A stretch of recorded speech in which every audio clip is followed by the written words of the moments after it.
buenas, soy el mago Paco González y quiero invitaros a todos vosotros a hacer un recorrido por mi gabinete de curiosidades, un lugar donde vais a poder encontraros con algunas de las piezas que he ido consiguiendo en diferentes partes del mundo. Un viaje a través de la historia, la ciencia y el pensamiento mágico. ¿Me acompañáis?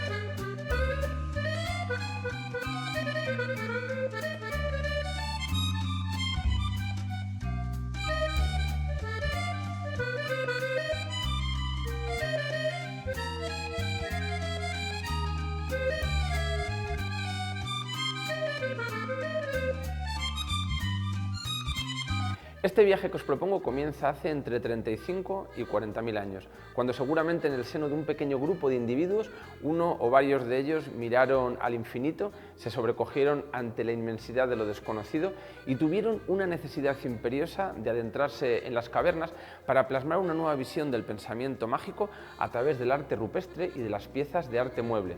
Como podemos ver, aquí hay algunos bifaces de diferente tipología, pero todos ellos responden a una necesidad de transformar el entorno. Hace 35 o 40.000 años, por primera vez, surge Dios en la mente de los seres humanos. Surge el pensamiento mágico como una herramienta que nos da una ventaja evolutiva respecto al resto de las especies. Y es que ese primer ser humano que se adentra en las cavernas inicia un viaje físico y peligroso. Las cuevas son lugares húmedos, hostiles, mortales en definitiva. ¿Por qué jugarse la vida para llegar a un lugar muy inaccesible de la cueva y realizar en muchas ocasiones un signo que nadie más vería durante miles de años?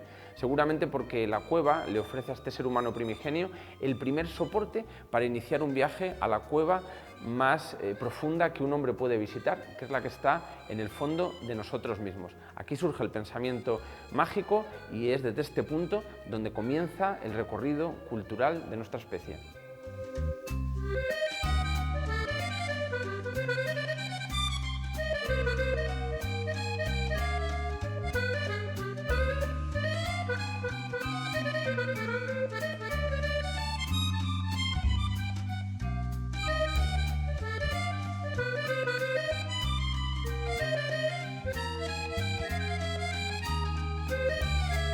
Hace 11.000 años aparecieron las religiones y con ellas la religiosidad, que es la interpretación popular de la gente de todas esas creencias que han ido configurando nuestra cultura.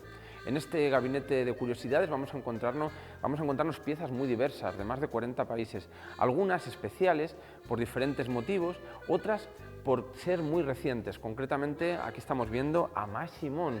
Tiene aproximadamente un año, lo traje de una de mis investigaciones con los mayas quichés, que sería algo así como el sincretismo que se produce entre los mayas prehispánicos y los primeros españoles, las primeras colonias que llevaron el catolicismo a la zona, en este caso, de Guatemala. Esta figura viene de Chichicastenango. El gran Mashimón o Rilakman, un espíritu prehispánico que, cuenta la leyenda, ayudó a todas las comunidades del lago Atitlán a asustar a unos espíritus que de alguna forma estaban aterrorizando a los aldeanos. El caso es que en un momento dado los mayas piden a los árboles su madera para poder fabricar el cuerpo que luego poseería el espíritu de Mashimón. En el momento en el que lo lograron se convirtió en un espíritu realmente poderoso, un espíritu dual que por un lado representa la luz y la sombra. Cuando llegaron los primeros españoles se dieron cuenta de que tenían que intentar mitigar su influencia para poder instaurar de alguna forma todos los santos católicos. Por eso empezaron a llamarle San Simón y de hecho los propios mayas le dieron un aspecto muy español. Podemos observar que es la cara de un colono que además va con un sombrero campesino y una silla que incluso podría recordarnos a las sillas que encontramos todavía hoy en día en algunos pueblos, qué sé yo, de Andalucía. El caso es que, bueno, pues los españoles se dieron cuenta que por mucho que cambiase la apariencia de este santo, en realidad para los mayas seguía siendo Mashimón, su santo prehispánico. Así que decidieron prohibirlo totalmente, convirtiéndolo en un culto estigmatizado.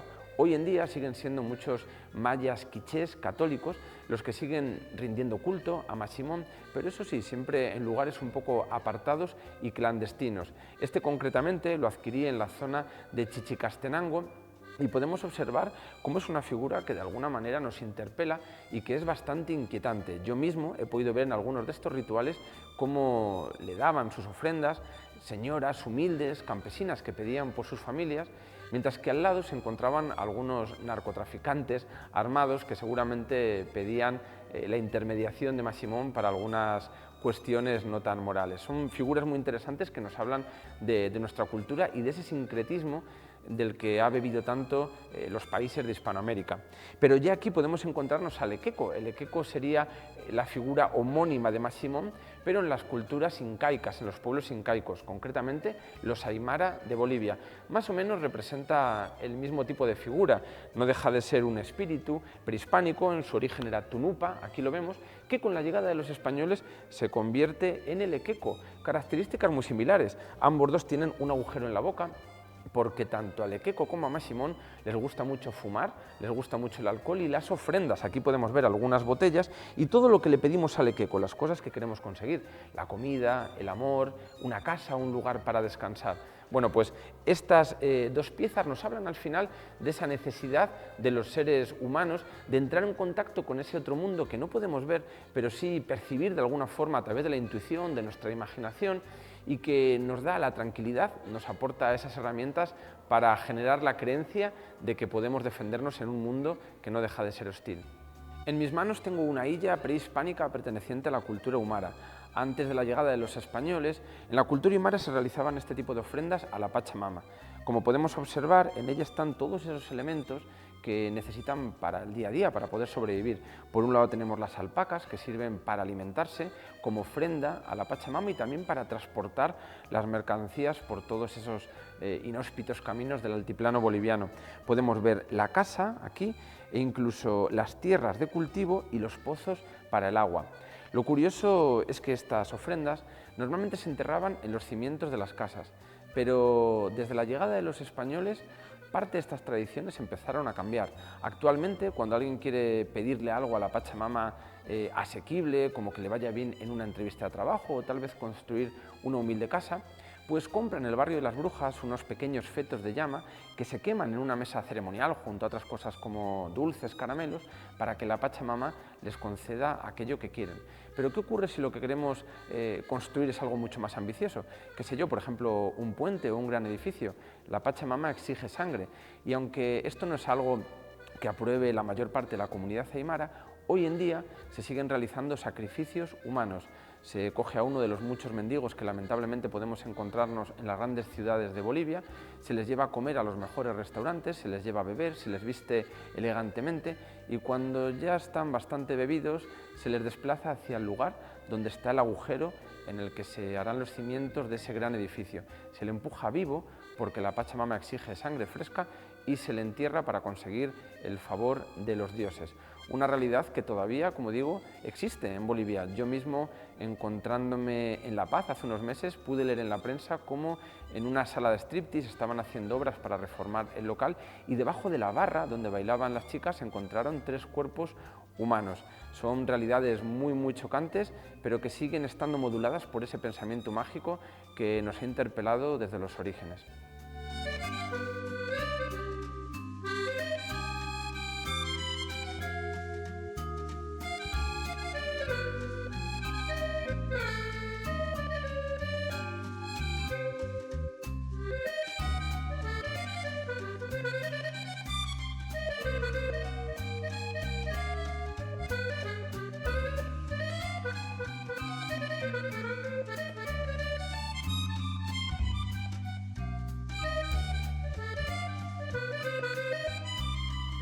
Aquí nos encontramos en la parte de México, seguramente el país que más me ha influenciado en toda mi vida.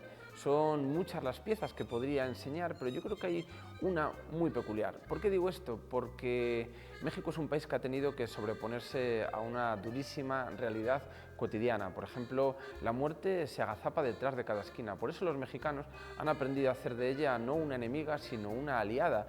La observamos en este tipo de calaveras del Día de Muertos, siempre confeccionadas con vivos colores. Observamos este arco de muertos del Día de Difuntos, un arco infantil, con estos pompones que representan la flor de cempasúchil. Aquí la podemos ver ver también flanqueando esta calavera.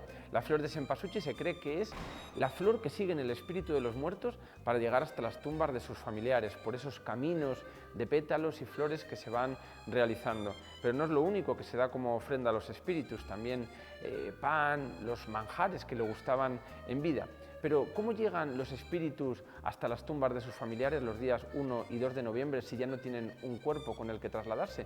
A través del cuerpo de las mariposas monarca que migran desde el norte de los Estados Unidos, inundando de colores todas estas zonas tan tradicionales. Como decía, la realidad muchas veces dura mexicana ha hecho que dentro de estos pueblos y ciudades la gente encuentre nuevas estrategias para poder sobrevivir en un entorno tan hostil. Lamentablemente el narcotráfico genera mucha miseria, mucha muerte y mucha destrucción. Pero claro, la gente en todas estas poblaciones tiene dos opciones: aceptar las normas que le impone el cártel o rebelarse. Si se rebelan, todos sabemos lo que le va a ocurrir. Por eso mismo, la cultura popular ha tenido que adaptarse a esa nueva forma de entender la realidad a través de lo que se conoce como la narcocultura. Aquí tengo dos escapularios en los que podemos ver a la Virgen de Guadalupe. Aquí la tenemos también la figura del santuario de la Virgen de Guadalupe de Ciudad de México. Es la Virgen a la que más vocación tienen los mexicanos, y en estos dos escapularios observamos algo muy interesante. Vemos la Virgen de Guadalupe al lado de Malverde. Malverde es el santo de los narcotraficantes. Se llama Malverde porque a principios del siglo XX le conocían como el Mal Verde, ya que se escondía detrás de los setos para atracar a todos los que llegaban a construir las vías del tren en plena revolución industrial. Tenemos que tener en cuenta que sus padres murieron de hambre, de inanición. Por eso Malverde se dedica a robar a los ricos para dárselo a los pobres. El cártel encontró en Malverde un símbolo de su propia causa, considerando ellos, equivocadamente, maliciosamente, que de la misma forma que Malverde ayudaba a los pobres, ellos también, ya que a pesar de que se enriquecen, de alguna forma también contribuyen a la economía local. Bueno, evidentemente esto es un relato totalmente falseado para justificar una actuación delincuencial. Pero lo que quería enseñaros de estos dos escapularios es que la gente buena, la gente humilde que entra a rezar a la Virgen de Guadalupe se los pone y tiene una simbología muy peculiar. Ver a la Virgen de Guadalupe con el santo no aceptado por la Iglesia de los narcotraficantes ya es algo muy llamativo. Pero más llamativo es todavía ver a Malverde coronado por una AK-47, realmente por dos, una en la parte superior de la cabeza y otra en el lateral. Aquí lo podemos observar. Y este tipo de elementos inquietantes y perturbadores han impregnado no solamente la religiosidad, sino también el mundo del espectáculo, como la lucha libre mexicana, donde podemos ver dos roles muy marcados. Por un lado están los técnicos, los enmascarados, representan el bien, representan la luz, mientras que los rudos representan la oscuridad. El rudo es el ego, es la vanidad, por eso quiere que se le vea, mientras que el técnico tiene un grandísimo tesoro, un valor que le diferencia del resto de los luchadores, que es el anonimato. ¿Por qué? Porque si no sabemos quién es el luchador que se esconde tras la máscara, ¿quién puede ser? Pues puede ser cualquiera. Podría ser tú, podría ser yo o cualquiera de las personas con las que nos cruzamos en el día a día. Eso lo ha convertido en un símbolo social que hace que la gente acude a la lucha libre, pero no siempre para defender al técnico. Muchas veces se ponen del lado de los rudos. ¿Por qué? Porque este tipo de espectáculo le da la oportunidad a la población de sentir que por una vez en la vida son ellos los que mandan y los que se rebelan contra el poder establecido. Muchas veces cuento una historia que me sucedió viendo la lucha libre mexicana, un día en el que pasaba una señora agarrada del brazo de un marido que no dejaba de increparla y de insultarla. Cuando empezó el espectáculo, uno de los rudos tiró al técnico por encima de la lona hacia los pies de la señora, que no paraba de insultarle y de darle manotazos. Quizás nos puede parecer extraño, incluso contradictorio, que esa mujer le pegue, metafóricamente hablando, al que representa el bueno en la lucha libre. Sin embargo, la lucha libre da la oportunidad a la gente de dar rienda suelta a sus instintos. ¿Quién es el bueno? ¿El bueno es el luchador? Sí, pero también el bueno es su marido. Es el hombre respetable, el hombre al que le ponen las mejores mesas en los restaurantes, el hombre de éxito, pero que sin embargo de puertas para adentro se convierte en un tirano. La lucha libre es una metáfora de un mundo que no podemos controlar y que de alguna forma permite a todos los asistentes pues desfogarse y canalizar y dar rienda suelta a todos esos deseos, miedos y anhelos más profundos. Seguramente muchos de vosotros conocéis la Catrina, una figura muy icónica de la cultura mexicana. Sin embargo, no todos conocen la historia. La Catrina es conocida en México como calavera garbancera. La popularizó Diego Rivera, el magnífico pintor y muralista mexicano, pareja de Frida Kahlo, pero no fue él quien la inventó, sino José Guadalupe Posada, un prestigioso caricaturista mexicano que hizo con la Catrina una denuncia muy peculiar de estas mujeres, las garbanceras que vendían en la calle, gente humilde, y que a pesar de pasar hambre, por eso vemos este aspecto calavérico, se intentaban vestir a la moda francesa. Hoy en día vemos en muchos países de Hispanoamérica, como Chile, con el pueblo mapuche, que gran parte del país de alguna manera se avergüenza de sus raíces indígenas, ¿no? Hace poco escuchaba decir a una cantante mexicana, Lila Downs, que viste de forma tradicional, que no le dejaban entrar a algunos locales vestida así. De alguna manera, Diego Rivera intentó poner en valor esa cultura riquísima, indígena, mexicana, que todavía hoy podemos encontrar en los lugares más tradicionales, ¿no? La Catrina, que no tiene nada que ver con la Santa Muerte, eso sí, aunque hoy en día se pinta de vivos colores para utilizar en todas esas festividades y rituales tan característicos que podemos observar en México.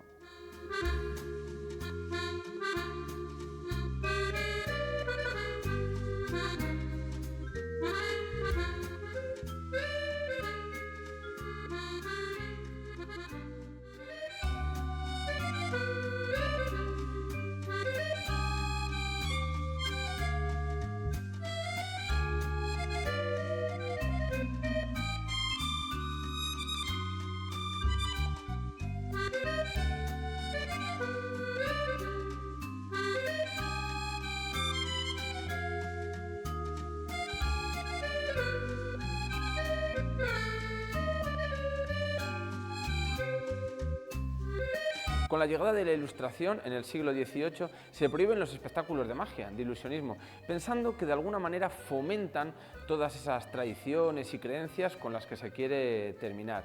Pero tanto el público como los artistas y los ilusionistas encuentran nuevas estrategias para seguir asombrando al público. Por eso se crean los espectáculos de fantasmagoría, con este dispositivo óptico, la linterna mágica, una cámara oscura que proyecta las imágenes de espectros pintados en unos cristales hacia el exterior, pero no sobre una pared, sino sobre la nebulosa de humo, y no en un teatro, sino en muchas ocasiones en cementerios o en conventos abandonados. Los espectáculos de magia comienzan a llamarse espectáculos de física recreativa para pasar los filtros pues del poder establecido. Todo iba razonablemente bien hasta que en una ocasión, con uno de los linternistas más importantes de todos los tiempos, el gran Philidor, se anuncia algo diferente, y es que van a hacer aparecer nada más y nada menos que la cabeza de Luis XVI, que acababa de ser guillotinado poco tiempo atrás. Lo que podía parecer un juego ingenuo, de repente se convirtió en una especie de histeria colectiva.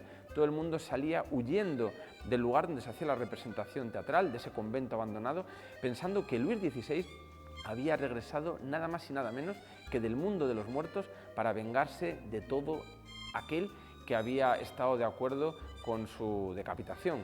Este es uno de los dispositivos que nos enseñan cómo en el mundo del espectáculo siempre se encuentran diferentes estrategias para seguir incentivando la imaginación de los seres humanos. Como dice un gran amigo mío y especialista de la magia, Ramón Mairata, podemos echar a los espectros de la razón, pero no podemos echar a aquellos que siguen latiendo en lo más profundo de nuestra mente. Este es el testigo de esa dimensión profunda de nuestra naturaleza que sigue muy latente, a pesar de que la neguemos con nuestra cultura actual.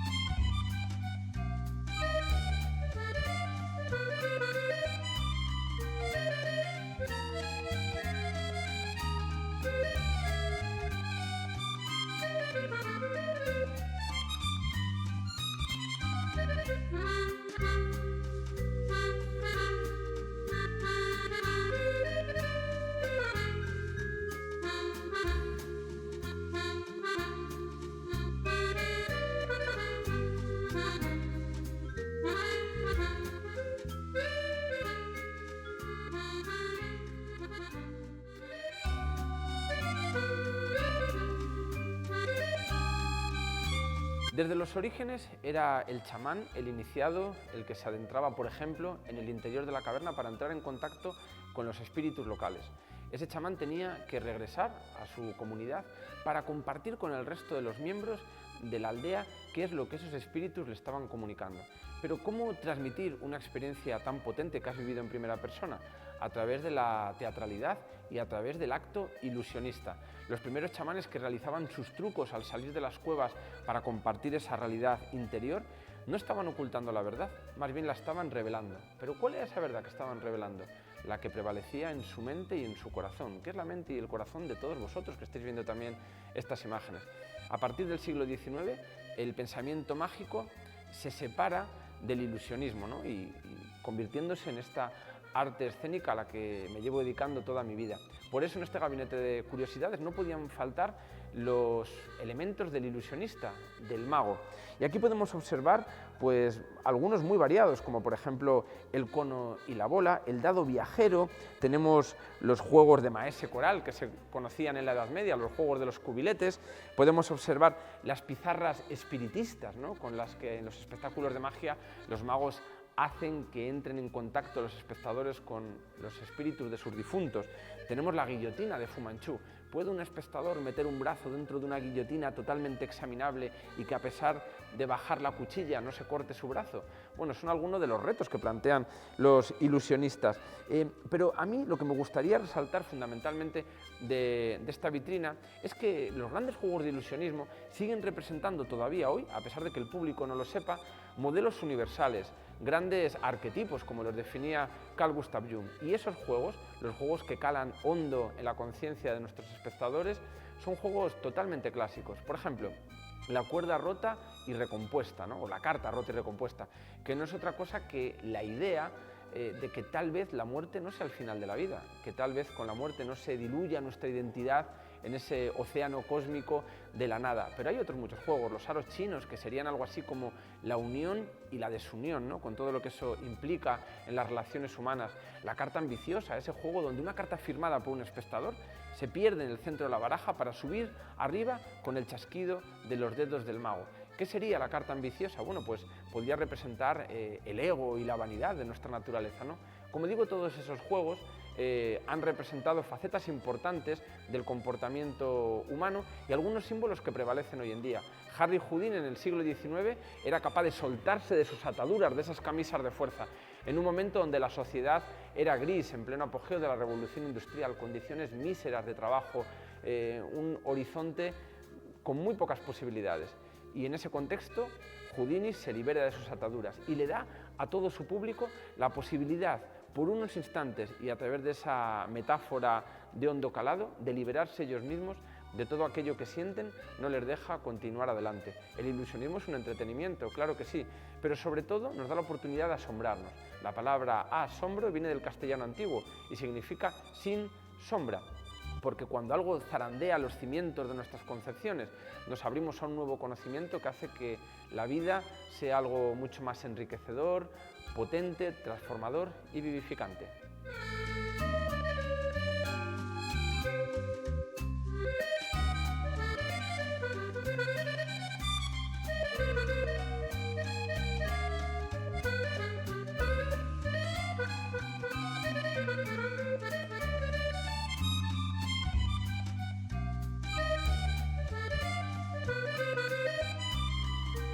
Bueno, pues espero que os haya gustado este pequeño recorrido por mi gabinete de curiosidades. Un mapa de mi memoria sentimental, pero sobre todo de la imaginación de los seres humanos. Hasta el 24 de abril vamos a estar aquí, en la Biblioteca Pública de Zamora. Os esperamos a todos y sobre todo os invito a que podáis apuntaros a las visitas guiadas, donde voy a seguir contando muchas de las peculiaridades de estos objetos, el contexto del que vienen, pero sobre todo algunas de las aventuras, en ocasiones inquietantes, que he tenido que vivir para poder atesorarlos. El Gabinete de Curiosidades, un recorrido a través del alma humana. Os esperamos a todos.